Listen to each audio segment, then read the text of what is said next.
that you elect a guy and, take your bitterness and put it under the pillow and be smart enough to know that you're saving your children and your grandchildren's future. 100%, 100%, my man. Hey, Ray, are you from Brooklyn? No, I haven't yet, and I know what you're going to say. Sound like I'm from the streets of Brooklyn. It's a funny thing. Everywhere I go, everybody says, oh, we like your accent, you're Brooklyn accent. I never noticed it. Everybody in my neighborhood, all my friends, all throughout the years, we all talk the same. None of us are families. Now, our families have moved from Brooklyn, the city, the Bronx, and moved out to the island. Our grandparents and our parents, years ago, many years ago. I was born out here, Long Island, my whole life. But I guess because the way they talk, that's the way we talk. Well, that's the same. I'm from Brooklyn. I'm down in Virginia now, but I'm from Brooklyn. But I can tell a New York accent, because down here, the way they speak down here, it's totally different. So when I hear somebody from the New York area, I can tell right away from being down here. Now, if I was still up there, I wouldn't even ask you that question because I know you're from somewhere around there. I was just curious. But Long Island, okay, I'm originally born in Canarsie, and then we moved out to Flatbush, Midwood area, Marine Park and whatnot. So, and then down in the late 90s, we moved down here, and I'm glad I did because I went back to Brooklyn. I don't like what I see. Long Island is still holding tough, especially Suffolk County, guys. Yeah, that's where I am, Suffolk County, Long Island, township of Islip. I'm in the northeast corner of McCarthy Airport, down at Holbrook. And,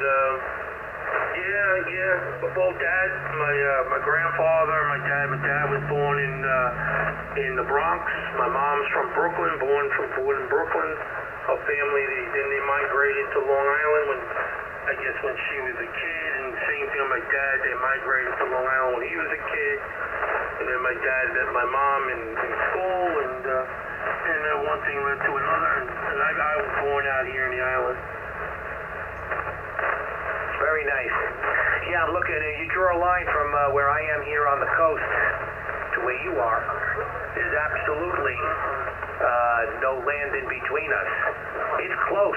We're right skirting the shoreline of the southern, the eastern shore of Virginia and Maryland.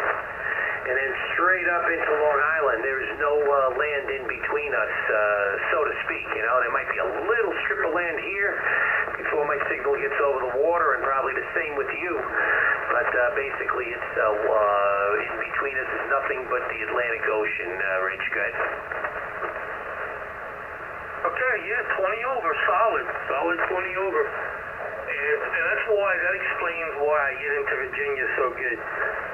Even when the banking conditions are not happening, I always seem to hear the guys in Virginia, even the QRP guys. So that explains it. Over the water. Yeah, if you're in the eastern part, if you're in Virginia Beach, if you're any 50 miles inland, then a lot of some of it's going to be in the land. We're really close to being on the land. If I live 50 miles inland, it would be, let me see, then you would have a little bit of land in between. It would not be as good. But then again, you don't know. We're in a good distance for 40 meters. But your audio sounds terrific. I don't know what you're running, but a quick rundown on the radio here. This is an ICOM IC7410, RE27 mic, the 2 EQ Plus in the IHY boxes, feeding into the back of the ICOM. So I don't know how wide you're listening, but it should sound decent, Rich. Good. All right, I'm listening and transmitting 4K right now. I'll record you, play you back. You got good audio, not a problem. I know the 7410. I had the Pro, the 746 Pro 2s, and the 7410 took the spot of that, and they dropped the 2 meters. So I know the 7410, great radio. Feeding it in the back, ICOM. You got the famous ICOM audio. And even the ICOM did a rave. I just wish Yasu would have done it that way, but Yeah, and the guys get mad at me. A lot of guys get mad at me now that I look, always Yaesu. I always had Yaesu. I was a Yaesu guy. I see the light. I liked ICOM then. I thought ICOM was state-of-the-art. The technology, the displays, they were always ahead of the game, ICOM. But, the new Yaesu, I thought I was going to get the audio out of it, and it had the 4 wide and all that stuff, and it didn't give me what I wanted. So, that's all I got to say. The receive on the Yaesus, they're excellent. Not a problem with the receive. Nobody's knocking the receive on them. But there are a few corks with some of the features on the receive features on the radio, but that's another story. And the transmit is another story too. So, it is what it is. To each his own, and let everybody be happy, and that's why they make many different things. But on your next transmit, K2VI, K62ZUR, I'll do a little recording and play you back. Okay, Rich, very good. Okay, well, I agree, but, and the one thing I don't like about Yaesu is those stupid mic plugs that they use in the RG245s. I don't really particularly care for that much. I'm old school when it comes to that. Otherwise, they go out to 4K, but you lose everything at the bottom, as you probably know. So it's not great. So yeah, you sound all high and, sibilants, but nothing at the bottom. ICOM has it well balanced. They have clean transmitters. The 7410 in particular is a very, very sturdy, stout-built radio. And I really, really like this thing. It doesn't have a scope, but I'm very happy with the feel of the radio, the construction. It doesn't get hot. The fan is very quiet. It's just well constructed. Not like that 746 Pro. They had problems with that the transmit finals on that radio because they made a big mistake and they could not fix that. No hardware fix on that radio. So they came out with the 7610 and they did redeem themselves. I'm sorry, the 7410, and they did redeem themselves, Rich. So yeah, I like them all. Even the old Ken was the 590 is a great rig. The 890 is great, but it's overpriced. Well overpriced. I'll take my 101D any day, Rich. Back to you. Very good. Okay. Well, I agree, but one thing I don't like about Yaesu is those stupid mic plugs that they use in the RG245s. I don't really particularly care for that much. When it comes to that. Otherwise, they go out to 4K, but you lose everything at the bottom, as you probably know. So it's not great. So yeah, you sound all high, sibilant, but nothing at the bottom. ICOM has it well balanced. They have clean transmitters. The 7410 in particular is a very, very sturdy, stout-built radio. And really...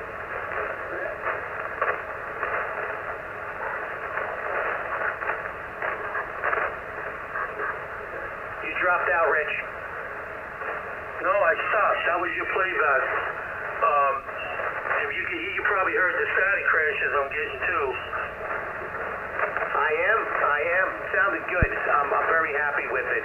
It sounds very, very similar to your audio, believe it or not, and I was very impressed with your audio. You're running the ICOM, right? You're running the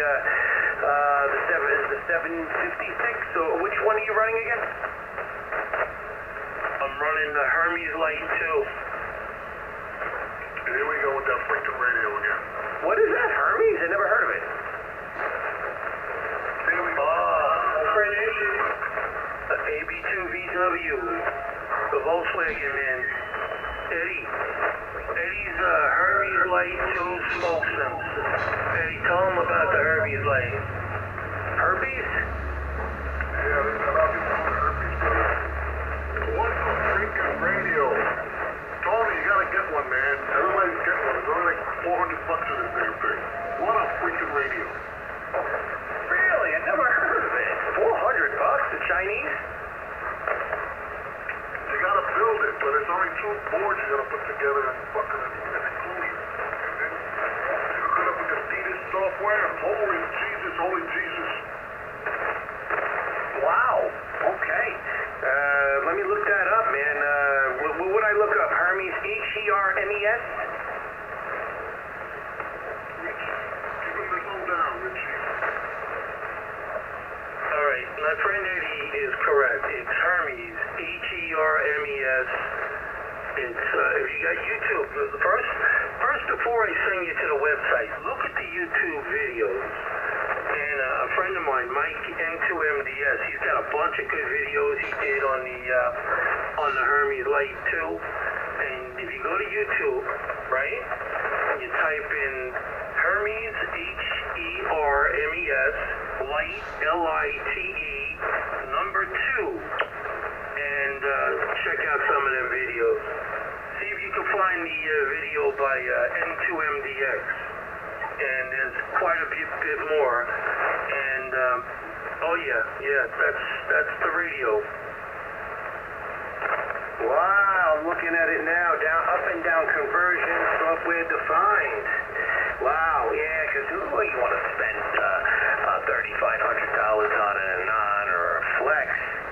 This looks like it's going to knock Flex out of the box. Well, I don't know, but I mean, look what it has here. I'm scrolling through as I'm talking to you, and it looks like they figured that these Anon and all these companies are overcharging for these SDR radios, and they decided to really hurt them, and they're going to take some business away. I don't know if that was the game plan, but this Hermes Light 2 has been around since around 2000, 2001, or 2002, 2004, I forget exactly when. It's been around for quite some time, long before I even knew they were using the Anons, but it's really gaining popularity. Really gaining popularity. And you run the DDoS software with it. Same software you use for the Anon. Wow, you just plug this board right into one of your on your motherboard. Hey, Tony, check it out. No audio processing equipment either. You don't need it? He's not using it. That's the software giving him that audio. Yeah, I was going to ask him. Wow, that's amazing, because he does have a lot of fullness in his audio, all the way up and all the way down. Definitely sounds like an SDR type radio. Also, it could be, couldn't be a Yaesu. He wouldn't have that bottom. Yaesus just don't have that. But it sounds fabulous. It really does. Both of you guys, are you both on them?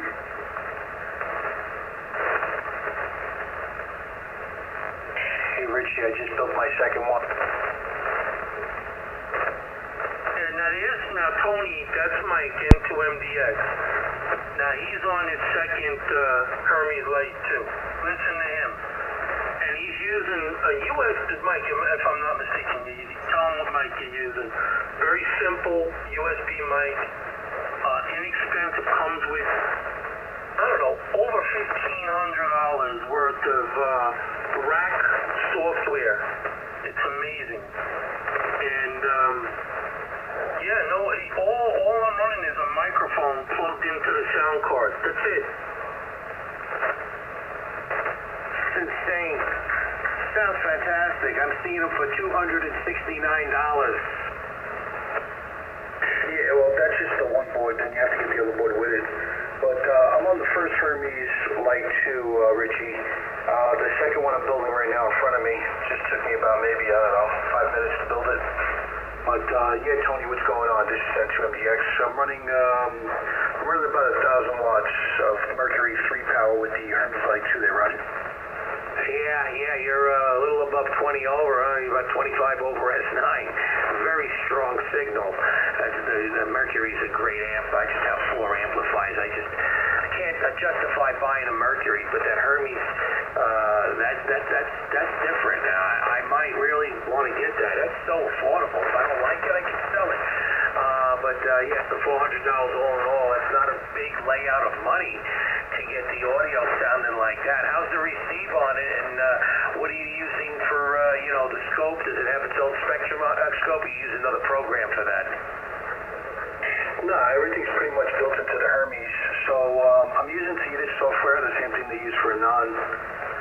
Got pure signal running as well. It's coming off the tap off the Mercury.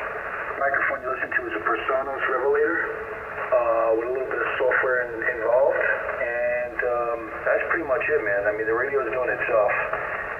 So yeah, the board is 269, the N280R board, the companion board, which you need, the filter board, is another $50-some. So I think $373 at your door, and they're shipping pretty quick now. But yeah, Richie's the guru, man, and then we all pretty much followed in order, and here we are. Okay, Mike, very good. Wow. I'm just so surprised I never heard of this. I'm usually up on all this stuff, and I've never heard this before. But the audio sounds, and both of you guys sound fantastic. Really, a lot. You can see your audio, Mike, is a little bit more processed. You can hear that little, if you want to, it's not a reverb, but it has a spatial sound to it. Very nice, very impressive, very different, unique. So I like it. What are you running? You're probably running what, about 3.3, 3.5K? I am running about 4K right now. 4K and a roll of about 50. And yes, I did add that ambience to the audio just to change it up a little bit. But so that's why you're hearing a little bit of that. It's called a doubler. Doubler. Okay.